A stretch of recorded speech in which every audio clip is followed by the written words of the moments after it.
welcome to Luna's Llama Adventures. I'm Keegan and this is Angel Eyes. And today we're going to be talking about how we halter our llamas. Just as a little disclaimer, everybody trains a little bit differently, and I'm certainly not saying that our way is the only way or the best way to do it. And there are definitely ways that we can probably improve upon our method. I want to give a shout out to Wilderness Ridge Llamas. They have an excellent video on YouTube on how to halter, train llamas. And that's where I got a lot of my knowledge, as well as advice in person from the different people that I purchased my llamas from. Today I have Angel Eyes with me. He is 4 years old and he has been trained for haltering before, but he's been developing some bad habits as far as putting on and taking off his halter goes. And so today I want to just kind of go over some basics with him so that he understands what he's supposed to do. I have him on a lead rope that has a carabiner attached that it can then loop around his neck, but it also can't get tighter if he pulls on it so that it doesn't choke him. And we use these as catch ropes when we go out into the pasture in order to catch the llamas. Sometimes it's a little easier to do that instead of physically getting our bodies all the way around them. Although we don't have to do it very often because all of our llamas have gotten pretty used to being caught. But it's great for when I am working on training with them because I can take the lead off of them, the halter off of them, and they're still going to be standing right here. And he's pretty used to it. All of the halters that we use are pretty much the same. They're standard llama halters. You can get them from several different online stores. And this is just considered a standard halter. It has a ring that attaches these two loops together. So this is the nose band, and this long loop is the loop that goes behind their heads, behind their ears. And then we have a crossband right here and a crossband right here, and these loops. And this only has one part of it that's adjustable. Some people that have llamas with unusual face shapes might like others that have more sections that are adjustable. But this is the halter that he was sold to me with, and it still fits him and he's used to it, so this is the one that I use. Normally we work on the left side of our llamas because that's where the adjustable clasp, that's what side it's on. However, we can handle them on the right side, and it's good to get them used to being handled on the right side just in case you're in a situation like this one where you can't really access the left side of their body, or at least it's a little harder. So when you're first approaching your llama, you want to be standing basically in line with their front leg so that you can put your arm around their neck. And I'm not using any like pressure. I'm not holding him very hard at all. I'm literally just resting my hand on the other side of his neck. He has seen a halter before. He's been halter trained. But especially if your llama hasn't really seen a halter before, I'm just going to introduce it in front of his nose so that he sees it. And I'm going to be nice and slow. This is just so that it doesn't surprise him, because I mean, think about if you had someone just kind of throw something in front of your face, it might be a little bit scary. Now that I have introduced it in front of him, I'm going to slowly put the nose band over his nose. Good boy. I'm going to say nose. It's okay if he leans forward to place his nose in it. However, if they move their heads too much, they can get a little bit rowdy with it, or they might, if they miss the nose band, then they're just going to be like putting their heads down, as well as if they put their heads down too far, like he sometimes does, it kind of pulls you off of your balance, which isn't preferable. Good boy. Nose. Ooh. And so this is a behavior you see sometimes. They pull their heads away. So if they pull their heads away, you just kind of want to keep at it. I pulled myself back away because I wanted to talk to you, but ideally you wouldn't really want to back off.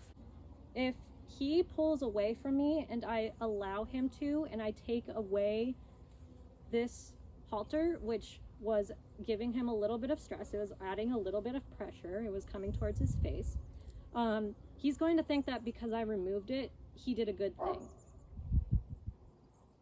Good Good boy. So now that I have the noseband around his nose, I'm going to take this strap. It's okay. Oh, good boy. And then I'm going to put it around. Now I'm going to walk to the other side of him so that I can access the buckle. When I'm fastening this buckle on him, I want to make sure that this is nice and tight on him. Because of the way that this halter is designed, it's very difficult to actually like choke them or hurt them around their necks. So that's not really an issue with getting it nice and tight. The main thing that I want to focus on with the correct fit of a halter on a llama is I want this noseband to be right up, kind of right in front of his eyes, on the top of the bridge of his nose. Llamas only have some bone. It's okay. I know he doesn't want me touching near his face, but they only have some bone near the top of their noses, but not near the front of their muzzles. And that area is soft, so it's very easy for, if you put pressure, such as the noseband, on their nose, it's actually going to collapse that nose area, and he won't be able to breathe through his nose. Llamas are obligate nose breathers, which means that they have to breathe out of their noses in order to get enough oxygen. So if his nose area was blocked from breathing, he would possibly suffocate. And so I wouldn't want to do that to him. Buddy. Yeah, he's giving me kisses. So now I'm going to remove this halter. Good boy.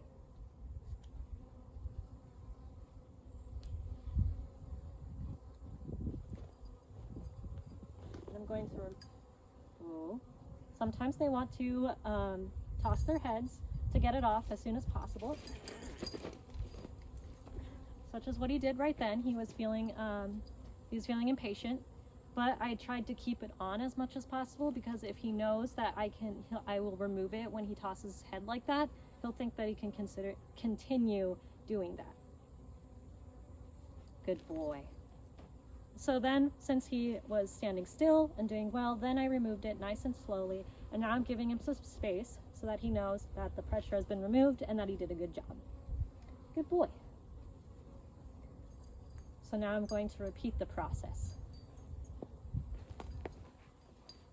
Nose. Good boy. Good. And in this case, I'm going to continue doing that over and over again, because that's the area where he struggles. Good boy. Good. Good boy. So that time he did pretty much exactly what I wanted him to. He moved his head in a little bit, but he didn't toss his head or force me to move my arms too much. So I'm going to fasten it up for him, and then I'm going to step away. Good boy. I'm going to put the halter on him one last time. I'm going to lead him over to where we turn out the llamas, and I'm going to turn him out because he did a great job. I'm also going to let him have some snacks. Nose. Good boy. Very good.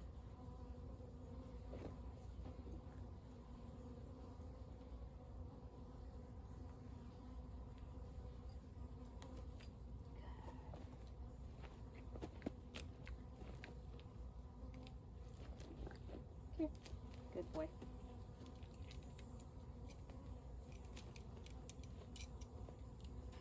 He's just here for now. Good boy. He is very good at standing when I want him to, so I was okay with not holding onto his lead rope the entire time. If you are at all worried that your llama is going to walk away, then you would obviously want to hold onto the lead rope the whole time. All right, let's walk him out and turn him out with the rest of the boys. He got a little snack first. Good boy. All right, let's go. Walking with my llama. We're back out in the pasture. I just wanted to show how Bon Bon is sitting. It's so cute. I love it when they sit like that. And now I'm going to take off his halter. Thank you for joining us in this demonstration on how we halter our llamas. If you liked this video, feel free to give us a like and hit that subscribe button. And we will be coming out with more llama content soon. Thank you.